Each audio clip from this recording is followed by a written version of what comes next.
Welcome back to the channel. Welcome back to the free hour. It's your boy Trevor Turner. And we're back once again with the ABCs of Tree, the free hour ABCs. Today we're talking about the letter M. We actually had a whole bunch of great choices for the letter M. We had like mindfulness, mastery, but I decided to talk to y'all about motivation because I feel like everything we've talked about so far has kind of been on our mindfulness tip. Our affirmations, keeping our dreams in mind, keeping our beliefs in mind, keeping our choices at the center of our mind. That's all mindfulness. So we've actually kind of like done that already. If we kept on with that, it would be real redundant. So, and then I felt like mastery would build off of motivation. Like you need motivation to achieve the mastery. So I think, to be honest, I might give y'all 2 videos this week. I might give you a video on mastery, a real short, quick video, but I wanted to hit on motivation first. I want to talk about where motivation should come from, what it is and where it should come from. I want to talk about how to cultivate it. I want to talk about how to maintain it, because a lot of times we start something new. I'm going to start going to the gym. I'm going to start hitting these workouts. I'm going to write this book. I'm going to do this. I'm going to do that. Right. And we'll have that well of motivation inside us. We'll have that drive, that desire to do these things for a very short time. And then it'll fizzle out. And we won't do it again until we get like that inspiration, or we get like that disappointment in ourselves. And we're just like, you know what? I should have been going to the gym. We'll go back a couple weeks, maybe a month or 2 at the most, and then we'll just stop again. So we're going to talk about how to maintain that motivation. We're going to talk about where it should come from and how to maintain it. We're going to talk about intrinsic and extrinsic motivations. And hopefully this video leaves y'all motivated to keep going at whatever it is you're trying to do. Not just for today, not just for tomorrow, not just for this week, but for the rest of the year, man, for 2 years, for 3 years, for 4 years, for 5 years. Because that's a lot of the problems that we have, man, is we get these ideas in our brain.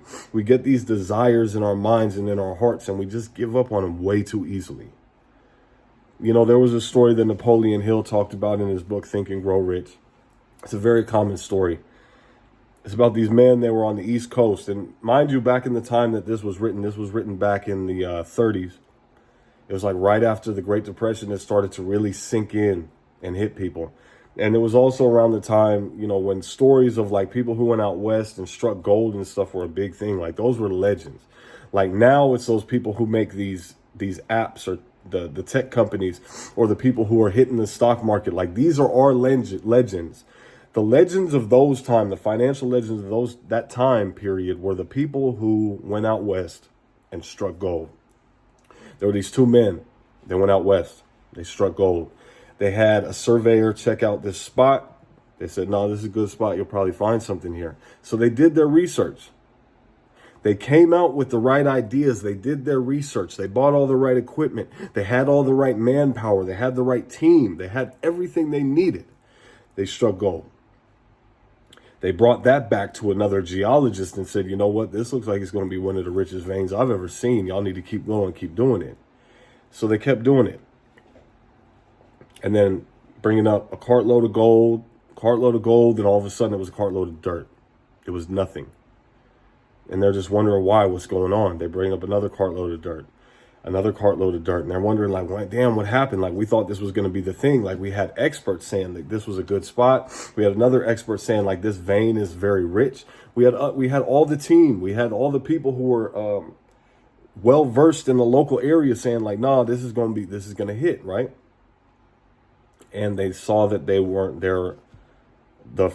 getting the fruits from their labor, so they gave up. They went to a junk man. They told the junk man their story. The junk man was like, oh man, I'm sorry to hear that. That happens to a lot of people though. Because of that, I'll give you a good price on this mining equipment. Gave him a good price on the mining equipment. It was enough basically to pay back. Like they had pulled up enough gold basically to pay back the loans they had gotten to buy this mining equipment and to make a little bit of profit. So basically like by the time they went home though, and paid for themselves to get home and all their team people to get home, they had basically only the money from selling the mining equipment. It's like $300. $300 back then was a little bit more, but it still would have been like some thousands of dollars. as opposed to the millions of dollars they were thinking they were going to get from this gold. But let me tell you something. Let me tell you what this junk man did after he bought this mining equipment. This man went down there. He took a look at the spot. He marked the spot. So this man went ahead and he went to that geologist. He went back to that geologist and said, hey, man, here's what happened. Why didn't they keep finding gold? And he said, oh, because they weren't familiar enough with how seams and veins work. The vein ran off this way. They kept digging that way. So the junk man went down and immediately started bringing up gold, made himself a millionaire. Now, the story of these two men that went out there is a story about motivation. That particular event led that man to start getting into life insurance and starting to realize that he could never take no for an answer. He started to realize that he needed to stay motivated. He needed to find reasons to keep going. He needed to find ways to keep himself waking up in the morning and going on the direction that he wanted to go in. And he started selling life insurance and never taking no for an answer. And he became one of the highest paid life insurance salesmen ever. So when we talk about motivation, there's somebody who said entrepreneurship has two results. Either you work until you make it or you give up before you do. And that's why motivation is so important. So let's first talk about where motivation should come from. Because we know what motivation is. Motivation is the reason that we get up in the morning and do what we do.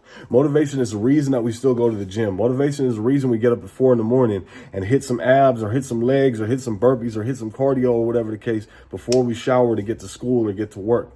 Motivation is the reason why we turn around and work out again when we get off of work or school. Motivation is the reason why we continue writing when we feel like we ain't got nothing to talk about. Motivation is the reason that I come and I do these videos when I feel like it can wait till tomorrow, or you know what? I'm not necessarily the best person to even talk about this sometimes. Motivation is what makes me say, nah, fuck that. I'm going to set up the camera and I'm going to give these people my perspective.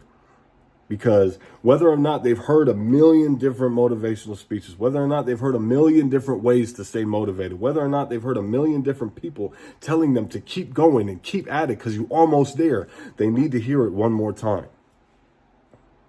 Motivation is what has you asking yourself questions like, who is going to benefit the most from me achieving my dreams? And then keeping them in mind and keeping that in mind and keeping those dreams in your mind so you can keep going. That is motivation. So where does it come from and where should it come from? So when we talk about intrinsic and extrinsic, extrinsic is expectations. Extrinsic is society. Extrinsic is what people tell you you should do. Extrinsic is when you get comments or when you get likes or when you get views. Extrinsic is everything that comes from out there. And extrinsic is unreliable as a source of motivation. The only reliable source of extrinsic motivation is accountability partners. And because you have put them in that place to be your accountability partner, you have put that person in the place to say that they could and they are able to call you and get on your ass about not being at the gym. They are the person who can call you and get on your ass about not submitting this or not submitting that to your teachers or whatever the case, or writing. Seeing what it is you wrote, seeing how many words you've wrote today or this week or this month or whatever the case, depending on how long of a work you're writing on. Those are the only forms of extrinsic motivation that are reliable. And the reason I say that is this, is because a lot of times, especially in places like colleges, a lot of times even in places like vocational training, a lot of times even in places like school when I was younger, is that we are doing these things for the sake of what other people said we should be doing, or the sake of what other people said we have to be doing. It's never for us. For instance, in my public speaking class, and this is something that I was even talking about in my public speaking class, I gave basically the same little talk about where motivation should come from. And I was asking people, how often do we think about the reasons why we are in this class? And everybody was like, yeah, we think about it all the time. It's because our counselor told us we got to do this to transfer to Cal State or a UC or to another school or to a HBCU or whatever. Our counselor told us we need this to graduate. Our counselor told us, our counselor told us, our counselor told us, our degree plan is this, our degree plan is that. No one said that the reason that I put in the work in this class is because I am going to need it, because it is going to help me, because it is going to make it so when I have those panel interviews, I will be able to keep their attention. I will be able to control the pace. I will be able to control where their conversation goes so they ask the questions that I want them to ask and give them the answers that I know they want to hear, and they avoid like the plague the stuff that I don't want them to ask about because I have set the pace, because I have put in the work as somebody who is capable of speaking in front of groups of people. What if you have a group interview? That's the same thing, because even though all of those people are competing against you, those people are an audience. No one said that. So when we talk about sources of motivation, we need to talk about the way we look at things. We need to talk about our desires. We need to talk about having that desire. We need to talk about what it is that we're trying to live up to. Are we trying to live up to other people's expectations or our own? Because even Stephen Covey in the 7 Habits of Highly Effective People, he said that when they were trying to hold their son to certain expectations about what he should be doing or where his success should be or how he should be playing sports, it affected their son in a negative way because their son could not live up to, overcome the beliefs about him or what his success should look like. He picked up on the feelings, even though in his mind, he probably could have been doing good enough or doing well or doing something that he loved or having fun or whatever the case. He was picking up on their feelings and internalizing it. So what happens is that when you try to live up to other people's expectations, you either could be never living up to the expectations and taking that as disappointment, internalizing that and using that as a reason not to keep striving, or you could be living up completely to other people's expectations, but then not living up to your own potential. And that's some of the main problems with external or extrinsic motivation. Now, when we talk about intrinsic motivation, that's that motivation that comes from in here. That is that actualizing. I don't know why I keep trying to say that word. That is when we look at what it is that we want, the goals and the outcomes that we want, and we use those as our bigger yes to help us say no to the other bullshit. That is really the core of intrinsic motivation, is that bigger yes that helps us to say no to the other things. I'm trying to lose weight for me, for my health, for the way I look, the way I feel.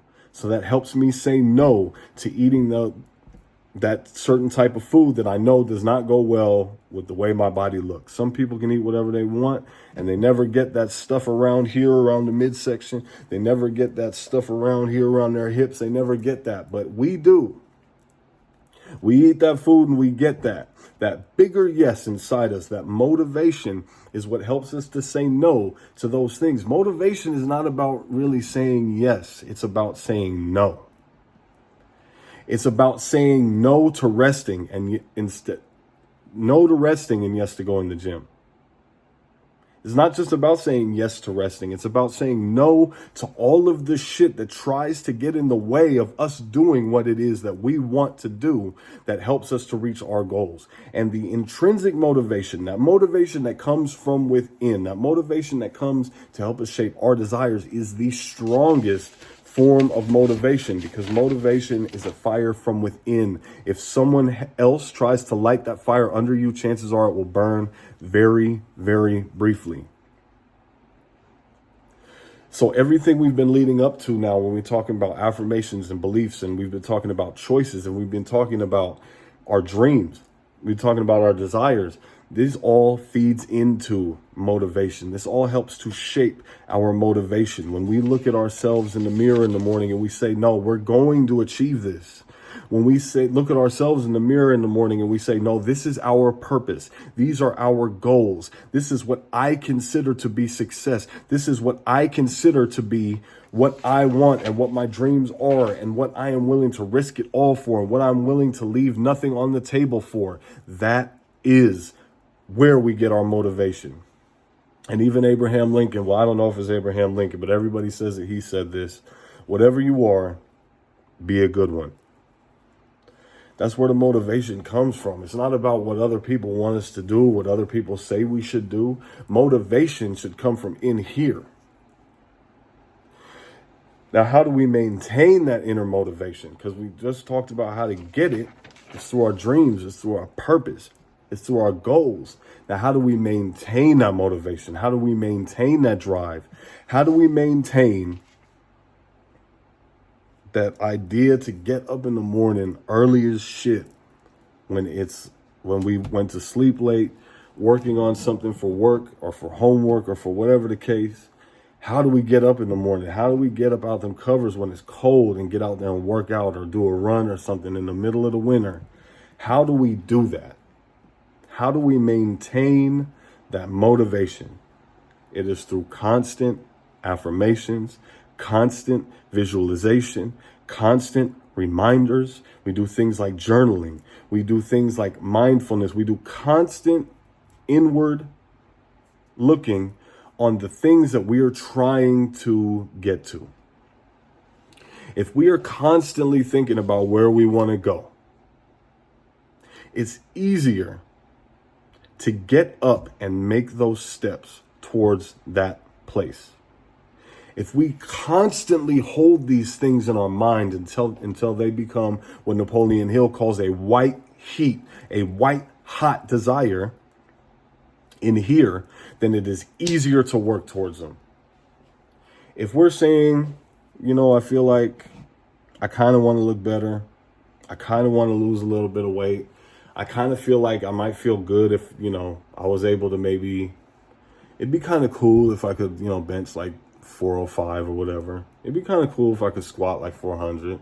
That'd be kind of cool. That'd be all right. No, that's not how you maintain motivation. That's how you start to do something and fizzle out. But when you need something, when you tell yourself, you know what, by this day, by this time, by this hour, by this second, I am going to do this because I need it to happen. I am going to do this because I am the master of my own destiny, because I am the person who said it's going to happen. And I'm telling myself every single day that is going to happen. I'm telling myself every single day that I need this, that I want this, that I love this, that I'm going to have this no matter what. I'm never going to quit no matter what. Like how I told myself I'm going to finish school, even if I got to live in a hoopty and shower at the gym. And everybody up in my school knows that I'm going to do that because of the actions that go behind that attitude. Even today, if everything were to fall apart, I'm still going to finish my school. Even today, if everything were to fall apart, I'm still going to bring y'all these little videos on this ABC series, even if everything is burnt down to a crisp, because I need it. Because I need to do it. Because I need to share this mindset with other people. And I don't care if nobody watches it, even if it's only one person.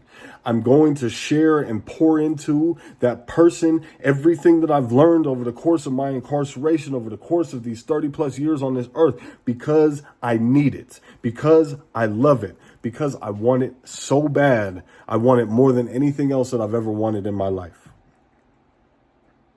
And that's how we maintain motivation. We tell ourselves that every single day. And when it starts to flag throughout the day, we go back in the mirror and we say, no, I need you to get back to work. Remember that thing that you wanted more than anything else? It's right there. Remember that other bullshit that's trying to get in the way of that, what you wanted more than anything else, what you needed more than anything else, what you loved more than anything else? I need you to say no to that shit right now, because we need this, because we love this, because we want this more than anything else. And we do this with ourselves every single day.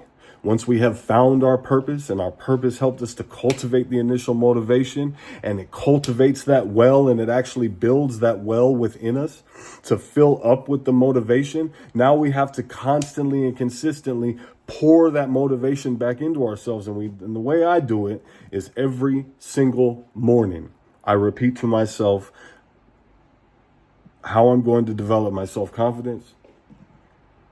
And it's kind of a modified version of the self-confidence formula from Think and Grow Rich, which is on the channel, is a book review, it's on the channel.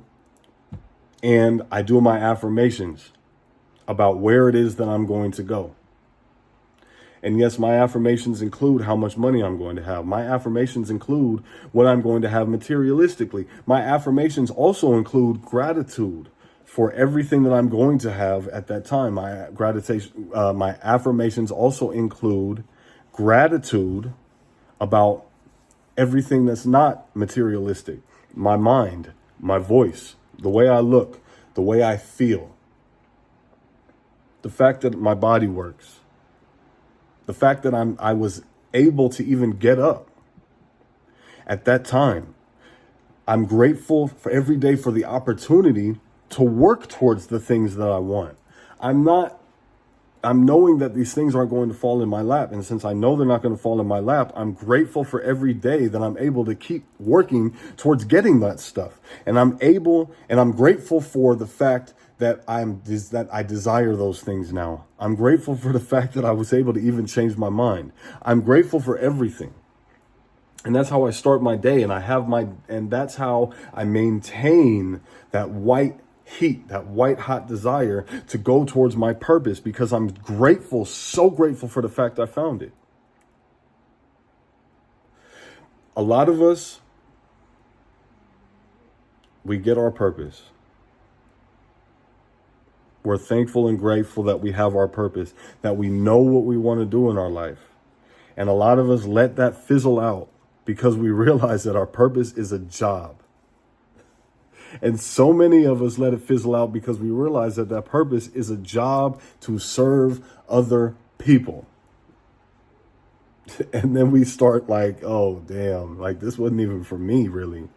And we're like, okay, I don't know if I really want to do that for this person today. I don't know if I really want to do that for these people today. I don't know if I really want to put in the time and effort just to make other people feel better today.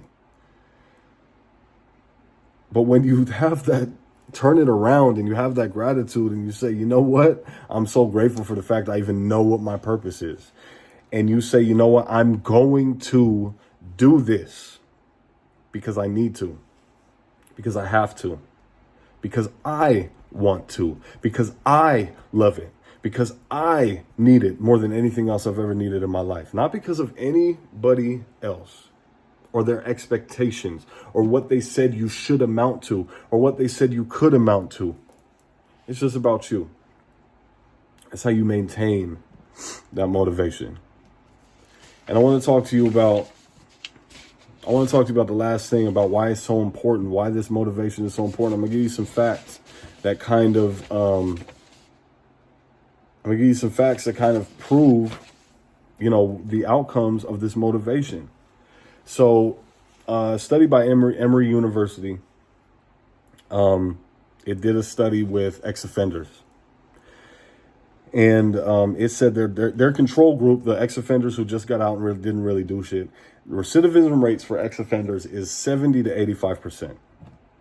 These are the people that haven't found their motivation. These are the people that haven't found that purpose. These are the people that just go back to the same shit, right? 70 to 85% of them are going back to jail, period. If you go back, you do the same shit, you're going back to jail. But if you are able to change that mindset and pursue something different and maintain and keep motivation, I'm going to show you the results for those people. High school courses, GED type stuff, it drops it down to 55%. That's 20 to 35, 15 to 30% less. If they just have enough motivation to get either a high school diploma or a GED. If they take the time and the effort, and they have that desire and that motivation to complete vocational training, guess how many it goes down to? 30%. 30%. Less than half. If they have that motivation to get that vocational training. An associate degree drops the rate to 13.7. A bachelor's drops it to 5.6. And guess what? If you are able to cultivate and maintain that motivation to change your life and to pursue something different and to pursue something better for yourself, if you are able to cultivate and maintain that motivation to keep going, no matter what comes up in front of you, and you get something like a master's degree, your recidivism goes down to 0%. That means that anybody who has been previously incarcerated, who has gotten a master's degree, who has showed the value and effects of purpose, of goals, of drive, desire, and then on top of that, motivation, cultivating and maintaining motivation over the long run, that means that none of those people have gone back to prison. 0. That is how important something like maintaining motivation is. And then think about it, man. Think about how much more you can do if you've never been. If you don't have those obstacles, if you don't have those hurdles, if you don't have those roadblocks, and you just keep going. Stop giving up after a year. Stop giving up after 2 years. Keep going. Do it for as long as they force you to sit in high school. Do it for as long as they want you to go sit in college. Keep going. Do it until you physically can't do it no more. Because you know that you want this more than anything else in the world. Because you know that you need this more than anything else in the world. Because you know you desire it more than anything else in the world. And that's motivation. And that's how we keep that motivation. Because capability comes with responsibility. Everybody in this world is capable of doing what they set their mind to. But you have the responsibility to do it. And that's where motivation comes in. That's how we say no to the other bullshit, because we have that bigger yes burning inside of us. And that's motivation. Thank you very much for watching. It's your boy Tree. It's been the Free Hour ABCs, the letter M, motivation. I'll holler at y'all deuces. Make sure to like, share your thoughts with me, and share the video. All right.